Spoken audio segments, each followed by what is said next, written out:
So, I got this statement from Wells Fargo 401k in the mail today that says they estimate with my current retirement savings strategy, which is that I am deferring 5% of my income to my 401k, and that is getting matched by my employer at the rate of 100% match for the first 3% of my income I defer, and 50% match for the next 2% of my income I defer, for a cumulative of 9% of my income I'm deferring.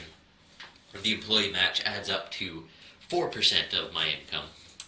And Wells Fargo thinks that my retirement income, considering my 401k plus Social Security, will be $121,617 per year, given my relatively high-risk investment strategy.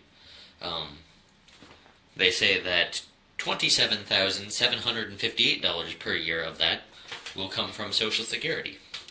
That I will need $73,000 something something something.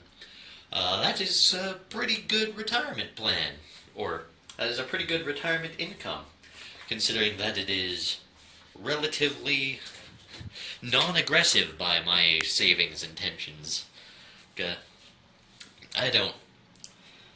I really want to be somewhat creatively liberated, and I am definitely not in my current lifestyle. I've been sleeping a lot lately. I've been getting like 10 hours of sleep per night this week, because I've just been going to bed at like 9:30 and waking up at like 8 when possible, but more like 7 because sometimes I have to be in at 8 o'clock, be on a call at 8:30. But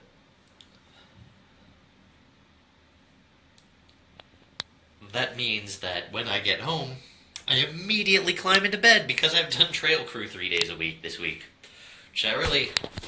That's a hard thing to not do. It's easy to not do when Veronica is around, but she's at Gen Con right now, so I just like, well, can't talk to Veronica, and I have to be at work tomorrow, so I can't go to Gen Con. So I guess I do trail crew. I really should come home and make videos or games or novels. But if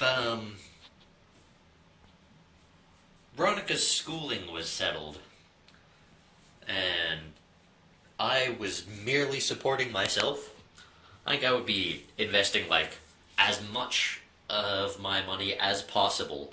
And for a 401k, that would be the legal limit of like 17,000 or whatever. You're allowed to invest in a 401k with some tax avoidance strategy. And I think I could really put like 50% of my income towards retirement.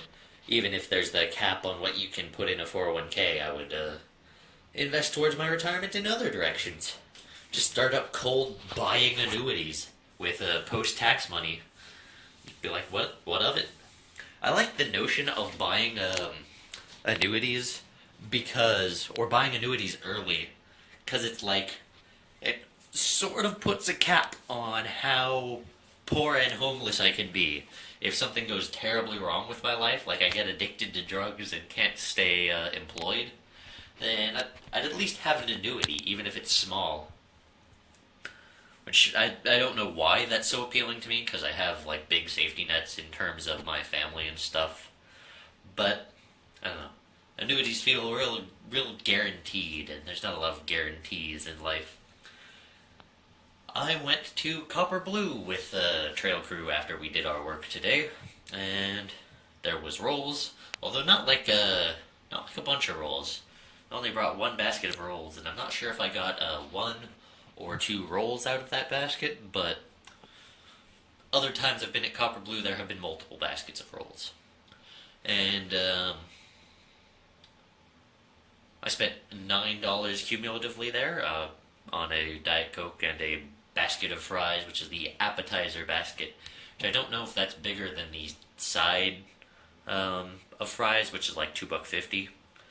But the appetizer's like $5, which is kind of ridiculous, but I don't know. $9 feels real spendy when I'm trying to be thrifty like this, but it's not that bad as going out to eat goes, I guess. Especially considering that will represent my cumulative food costs today, having consumed nothing in the way of groceries. I got unexpected free lunch in the form of free pizza from La Rosa's as a consequence of a business meeting that was not really scheduled in advance, and I was not told that there would be free lunch for it, but there was, so I found out about that.